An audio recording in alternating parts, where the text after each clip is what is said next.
আমার সাথে কারো দ্বন্দ্ব নেই, আর আমি জীবনেও নোবেল প্রাইজের জন্য আমার কোনো আকাঙ্ক্ষাও নাই, কারণ আমার লবিস্ট রাখার মতো টাকাও নেই, পয়সাও নেই, আর আমি কখনো এটা চাইনি। হ্যাঁ, পার্বত্য চাপ শান্তি চুক্তি হওয়ার পরে শুধু আমার দেশ না, দেশে বিদেশে অনেক নোবেল আমার জন্য লিখেছে, আমি তো কখনো তদবির করতে যাইনি, কারোর কাছে বলতেও যাইনি।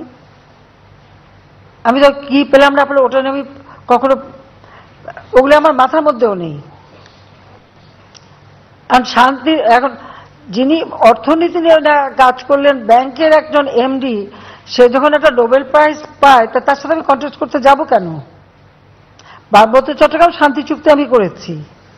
পৃথিবীতে যত শান্তি চুক্তি হয়েছে খুঁজে বের করেন, শান্তি চুক্তি হয়েছে কয়েকটা অস্ত্রধারী আত্মসমর্পণ করেছে।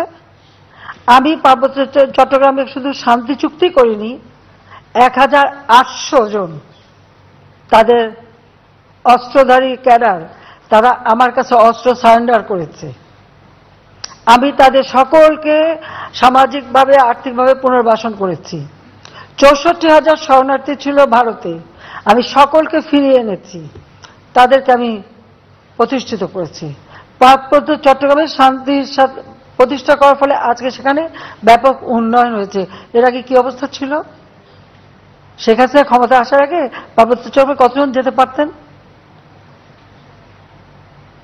এখানে যদি কেউ বিদেশে যদি আমার নামে প্রস্তাব দেয়, আমরা তো ছুটে যাইনি তাদের কাছে।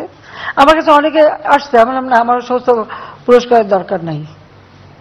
আর এই পুরস্কার আমি দেখেছি, এটা আন্তর্জাতিকভাবে যারা পায়, এখানে কোনো তাদের কতটুকু অবদান সেটা না, এখানে আলাদা একটা রাজনৈতিক একটা উদ্দেশ্য থাকে, কাজে ওর মধ্যে আমার কোনো আকাঙ্ক্ষা নেই।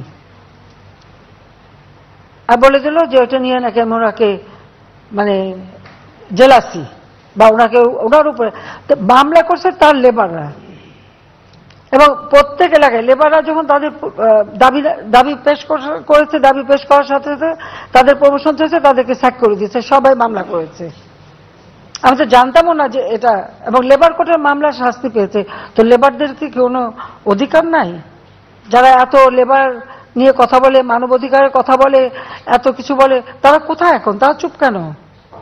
তারা কি এই লেবারদের পাশে এসে দাঁড়িয়েছে? দাঁড়ায়নি।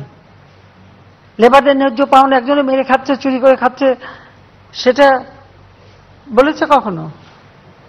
আর আমেরিকা থেকে শুরু করে ইউরোপ, ইংল্যান্ড, কেউ যদি ট্যাক্স ফাঁকি দেয়, সাথে সাথে তাকে অ্যারেস্ট করবে, তার সমস্ত সম্পত্তি বাজেয়াপ্ত করে বিক্রি করে দেবে, এটাই তাদের নিয়ম। তো সেটা দেখে না কেন যে যিনি সমানে ট্যাক্স ফাঁকি দিয়ে যাচ্ছেন, আর প্রতিবার তার উপরে মামলা দিয়ে তার কাছে আদায় করতে হচ্ছে। যারা লিখেছেন তারা এই অনুসন্ধানটা একটু করুক। এবার আরো অনেক বিষয় আছে, আমি সব বলতে চাই না, আমি এটা বলতেও চাইনি কখনো। পলিটিক্যাল পার্টি করতে গেছিল, সেটাও লিখেছে। যখন সেই 2007 সাল,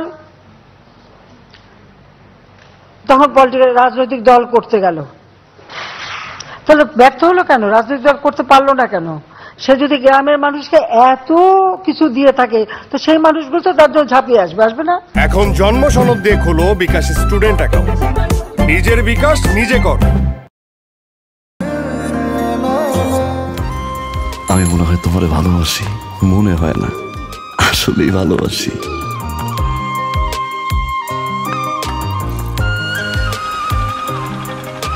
আপনি যে আমাকে ভালোবাসেন আমি টের পাই।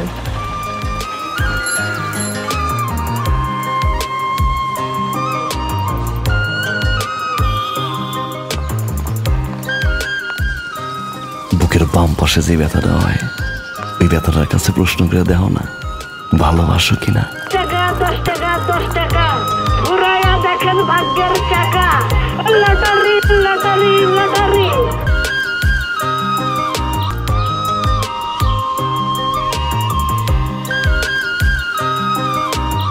আপনি না চোখের যন্ত্রণা বুঝতে পারেন, বুঝে নেন।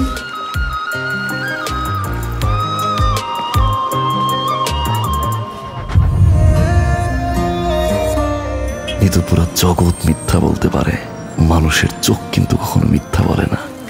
তোমার তোমার ওই চোখ বলে তুমি আমারে ভালোবাসো। আপনি কি আমায় দেখছেন?